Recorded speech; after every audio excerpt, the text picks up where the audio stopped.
ಎಲ್ರಿಗೂ ನಮಸ್ಕಾರ. ಇವತ್ತಿನ ಈ ಒಂದು ವಿಡಿಯೋದಲ್ಲಿ ನಾನು ನಿಮಗೆ ವಿಸಿಟಿಂಗ್ ಕಾರ್ಡ್ ಡಿಸೈನನ್ನು ಯಾವ ರೀತಿ ಮಾಡಬೇಕು ಅಂತ ಹೇಳ್ಕೊಡ್ತೀನಿ. ಸೊ ಮೊದಲು ನಾವು ಫೈಲ್ ಮೆನುಗೆ ಹೋಗಿ ನ್ಯೂ ಅಂತ ಒಂದು ಪೇಜನ್ನು ತೊಗೊಳ್ಳೋಣ.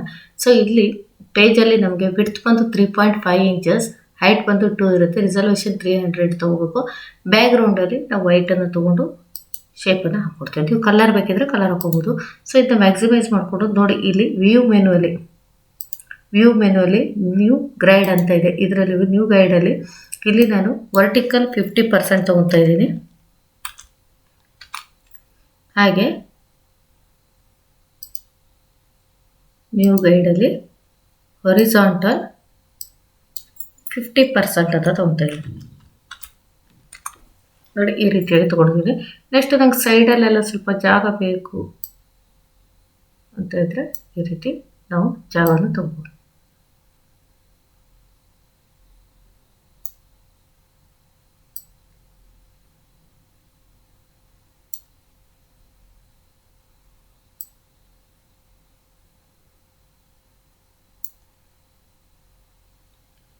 ಈಗ ನಾವು ಇಲ್ಲಿ ರೆಕ್ಟಾಂಗಲ್ ಶೇಪ್ ಇದೆಯಲ್ಲ, ಈ ರೆಕ್ಟಾಂಗಲ್ ಶೇಪನ್ನು ತಗೊಳ್ಳೋಣ.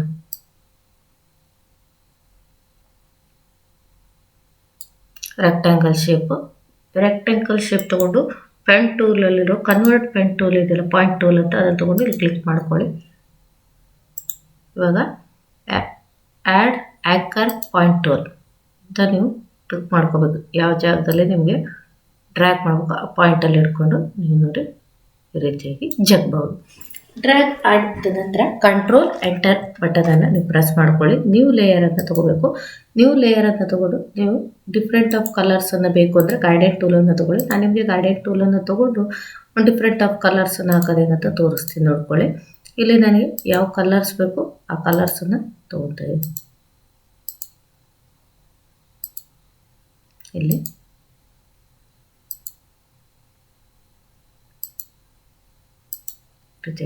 ಓಕೆ ಕೊಡ್ತೀವಿ.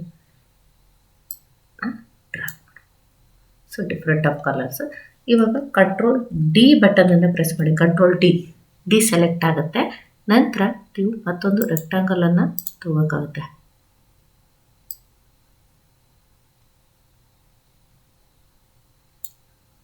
Control enter.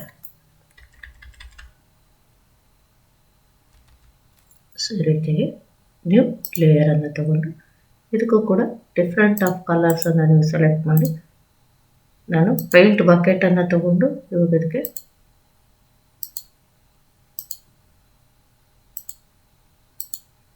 ಈ ರೀತಿಯಾಗಿ ಒಂದು colour. Control D select. Rectangle tool,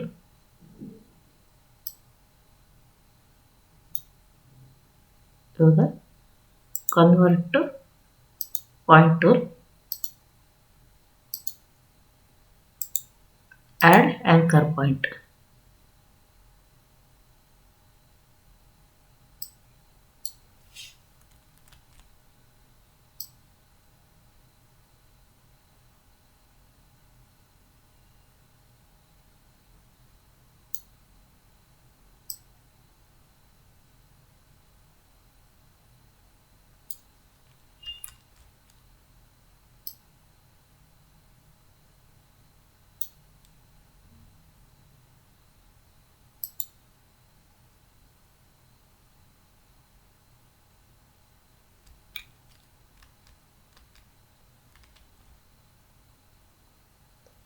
ನಾನೆಲ್ಲ ಶೇಪ್ ತಗೊಳ್ತೇನೆ.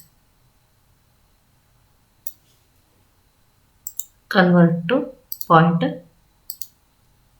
ಇವಾಗ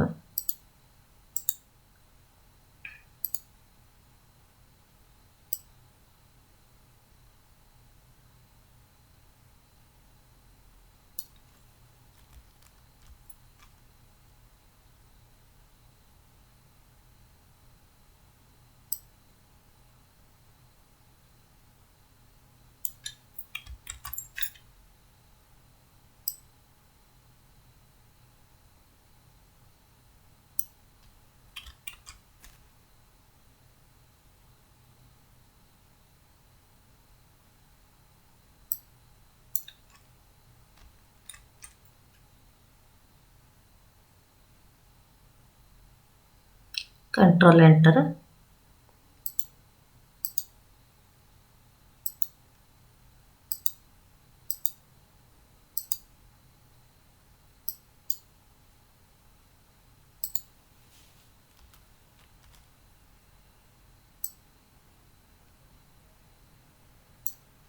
ಈಗ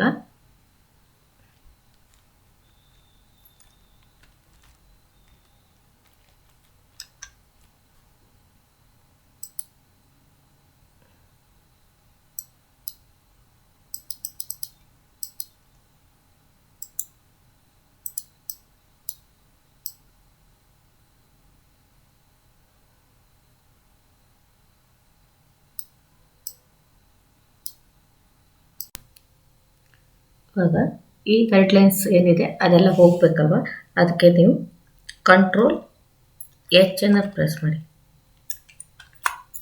ನೋಡ್ಕೊಳ್ಳಿ. ಈಗ ನಾವೇನು ಲೈನ್ಸ್ ಹಾಕಿರ್ತೀವಿ ಆ ಲೈನ್ಸ್ ಎಲ್ಲ ಹೊರಟೋಗಿರುತ್ತೆ. ಸೊ ಈಗ ಟೆಸ್ಟ್ ಟೂಲ್ನ ಸಹಾಯದಿಂದ ನಾವಿಲ್ಲಿ ಟೆಸ್ಟನ್ನು ಬರೆಯೋಣ. ನಾನಿಲ್ಲಿ ಟೆಸ್ಟ್ ಕಲರ್ನ ಚೇಂಜ್ ಮಾಡ್ಕೊಳ್ಳಿ. ಇಲ್ಲಿ ಬ್ಲೂ ಕಾಣಿಸ್ತಾ ಇದೆ, ಸೊ ನಾನು ಇಲ್ಲಿ ವೈಟ್ ತೊಗೊತಾ ಇದ್ದೀನಿ. ನೋಡ್ಕೊಳ್ಳಿ, ಇಲ್ಲಿ ವೈಟನ್ನು ನಾನು ತೊಗೊತೀನಿ, ನೀವು ವೈಟ್ ತೊಗೊಳ್ಳಿ. ಈಗ ನಾನು ಇಲ್ಲಿ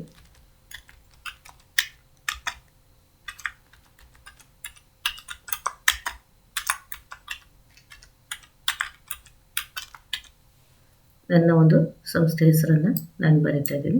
ಸೊ ಸೈಜಸ್ ಒಂಚೂರು ದೊಡ್ಡದು ಬೇಕಿದ್ರೆ ದೊಡ್ಡದು ಮಾಡ್ಕೋಬೋದು. ನೋಡ್ಕೊಳ್ಳಿ, ಈ ರೀತಿಯಾಗಿ ಟೆಸ್ಟ್ ಟೂಲ್ ಸಹಾಯದಿಂದ ದೊಡ್ಡದು ಎಲ್ಲಿ ಬೇಕು ಅಲ್ಲಿ ಬಿಡಿ.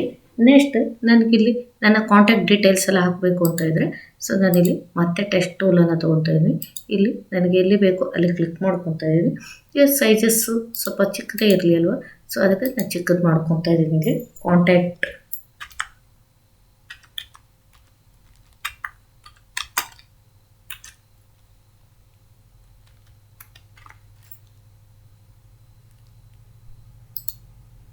ಇವಾಗ ಇಲ್ಲಿರುವಂಥ ನನ್ನ ಒಂದು ಸಂಸ್ಥೆಯಲ್ಲಿರುವಂಥ ಟ್ರೈನಿಂಗ್ ಕೋರ್ಸ್ಗಳ ಬಗ್ಗೆ ಹಾಕಬೇಕು ಅಂತ ಇದ್ದೀನಿ.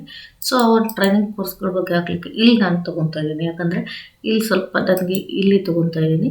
ಸೊ ಇದು ನನಗೆ ಕಲರ್ಸ್ ಚೇಂಜ್ ಬೇಕು. ಯಾಕೆ ವೈಟ್ ಮೇಲೆ ವೈಟ್ ಬರೆದ್ರೆ ಕಾಣಿಸೋಂಗಿಲ್ಲ, ಅದರಿಂದ ನಾನಿಲ್ಲಿ ರೆಡ್ಡನ್ನು ತೊಗೊತಾ ಇದ್ದೀನಿ. ರೆಡ್ ಬೇಡ,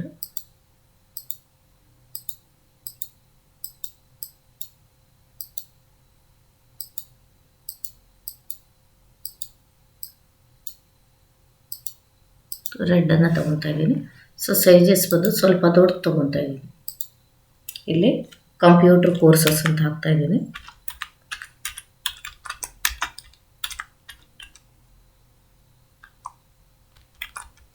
ಸೊ ಇದನ್ನ ನಾನು ಸ್ವಲ್ಪ ಸೈಜಸ್ಸನ್ನು ದೊಡ್ಡದು ಮಾಡಬೇಕು ಅಂದರೆ ಇಲ್ಲಿ ಸೆಲೆಕ್ಟ್ ಮಾಡ್ಕೊಳ್ಳೋದು, ಟೆಕ್ಸ್ಟ್ ಸೈಜನ್ನು ದೊಡ್ಡದು ಮಾಡ್ಕೊಳ್ಳೋದು. ಹಾಗೆ ಇದಕ್ಕೆ ನಾನು ಸ್ಟ್ರೋಕ್ ಕೊಡ್ತೀನಿ ಅಂದರೆ ಇಲ್ಲಿ ನಾನು ಸ್ಟ್ರೋಕ್ ಕೊಡ್ಬೋದು. ಯಾಕಂದರೆ ಟೆಸ್ಟನ್ನು ಸ್ವಲ್ಪ ಡಿಫ್ರೆಂಟಾಗಿ ಮಾಡ್ತೀನಿ ಅಂದರೆ ಟೆಸ್ಟನ್ನು ನಾನು ಡಿಫ್ರೆಂಟ್ ಮಾಡಲಿಕ್ಕೆ ಸ್ಟ್ರೋಕನ್ನು ನಾನು ತೊಗೋಬೋದು. ನೋಡಿ, ಈ ರೀತಿಯಾಗಿ ನಾನೊಂದು ಸ್ಟ್ರೋಕನ್ನು ತೊಗೊಂಡಿದ್ದೀನಿ. ಹಾಗೆ ನಾನು ಟೆಸ್ಟನ್ನು ಸ್ವಲ್ಪ ಮೂವ್ ಮಾಡಿ ಆಚೆ ಈಚೆ ಇಡಬೇಕು ಅಂದರೆ ಇಡ್ಬೋದು. ಈಗ ಇಲ್ಲಿ ನಾನು ನನ್ನಲ್ಲಿರುವಂಥ ಕೋರ್ಸ್ಗಳನ್ನು ಬಗ್ಗೆ ನಾನು ಬರಿತೀನಿ. ಸೊ ಅದನ್ನು ನಾನು ಕಲರ್ಸ್ ಚೇಂಜ್ ಮಾಡ್ಕೊತೀನಿ. ನೋಡಿ, ಕೋರ್ಸ್ ಬಗ್ಗೆ ಸೈಜಸ್ ಸ್ವಲ್ಪ ಚಿಕ್ಕದು ಮಾಡಿಕೊಂಡು ಬೇಸಿಕ್ ಕಂಪ್ಯೂಟರ್ ತಿಳಿಸ್ಕೊಡ್ತೀನಿ.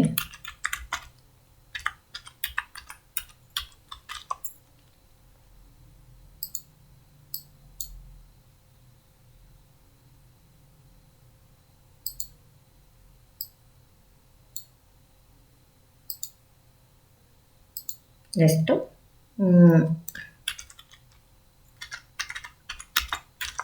ಟ್ಯಾಲಿ ERP 9 ಆ್ಯಂಡ್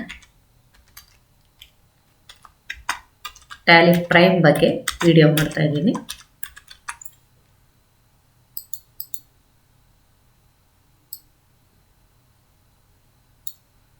ನೆಕ್ಸ್ಟ್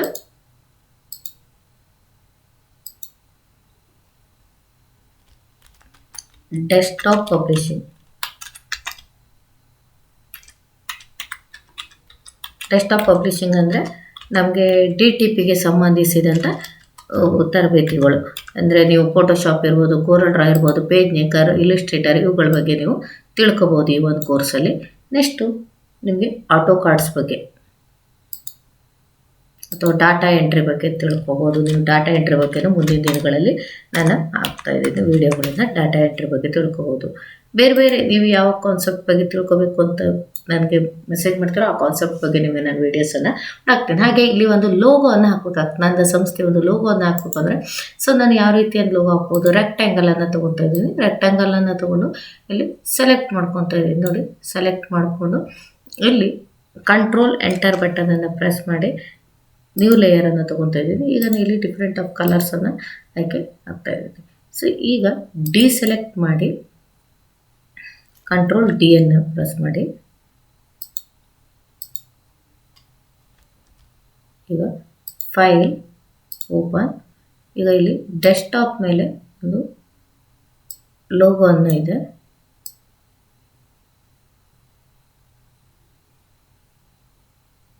ನಾನು ಯಾವುದಾದ್ರು ಒಂದು ಲೋಗೋನ ಇಲ್ಲಿ ತೋರಿಸ್ತೀನಿ. ಇಲ್ಲೊಂದು ಲೋಗೋ ತೊಗೊತಾ ಇದ್ದೀನಿ.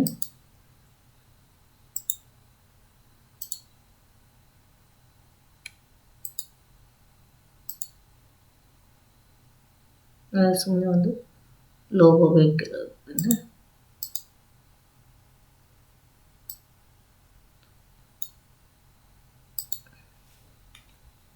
Control C, control W.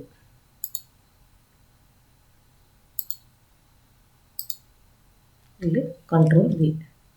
ಈಗ ಮ್ಯಾಜಿಕ್ ಕಂಟ್ರೋಲ್ ಸಹಾಯದಿಂದ ಇದರ ಬ್ಯಾಕ್ಗ್ರೌಂಡನ್ನು ಡಿಲೀಟ್ ಮಾಡ್ಕೊತಾ ಇದ್ದೀವಿ. ಡಿಲೀಟ್ ಮಾಡಿದ್ದೀನಿ. ಈಗ ಕಂಟ್ರೋಲ್ ಟಿ ಪ್ರೆಸ್ ಮಾಡಿಕೊಂಡು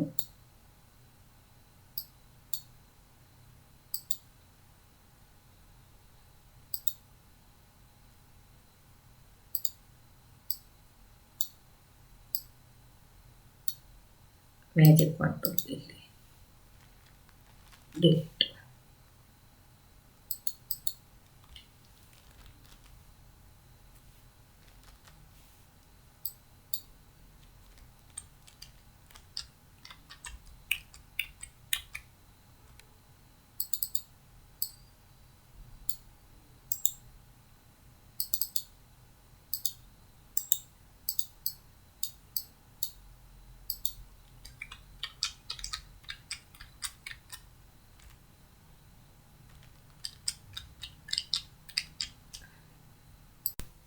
ಇವಾಗ ಕಂಟ್ರೋಲ್ ಆಲ್ಟ್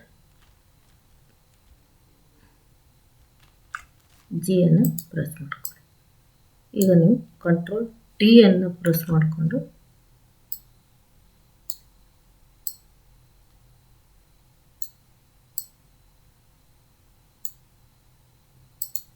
ಅಪ್ಲೈ ಕೊಡಿ.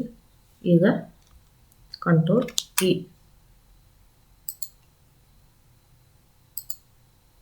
ಈ ರೀತಿಯಾಗಿ ಒಂದು ಲೋಗೋವನ್ನು ನೀವು ಹಾಕೋಬೋದು. ಜಸ್ಟ್ ಇಲ್ಲಿ ನಿಮಗೆ ಇನ್ಯಾವುದಾದ್ರು ಬೇರೆ ಡಿಸೈನ್ಸ್ಗಳು ಹಾಕಬೇಕು, ಫೋಟೋಸ್ಗಳು ಹಾಕಬೇಕು ಅಂದರೂ ಹಾಕೋಬೋದು. ನಾನಿಲ್ಲಿ ಬೇಕಾದರೆ ನಿಮಗೆ ಬ್ಯಾಕ್ಗ್ರೌಂಡಲ್ಲಿ ಫೋಟೋಸ್ ಹಾಕಬೇಕು ಏನಾದ್ರು ಇದ್ದರೆ ಮುಂದಿನ ವೀಡಿಯೋದಲ್ಲಿ ನಿಮಗೆ ತೋರಿಸ್ತೀನಿ. ನೋಡಿ, ಈ ಒಂದು ಡಿಸೈನನ್ನು ಭಾಳ ಈಸಿಯಾಗಿ ಮೆಥಡಲ್ಲಿ ನೀವು ಫೋಟೋಶಾಪಲ್ಲಿ ಡಿಸೈನ್ಗಳನ್ನು ಮಾಡ್ಕೋಬೋದು. ಮುಂದಿನ ವೀಡಿಯೋ ಜೊತೆ ನಾನು ನಿಮ್ಮ ಜೊತೆ ಬರ್ತೀನಿ. ಅಲ್ಲಿವರೆಗೂ ಟೇಕ್ ಕೇರ್, ಬಾಯ್.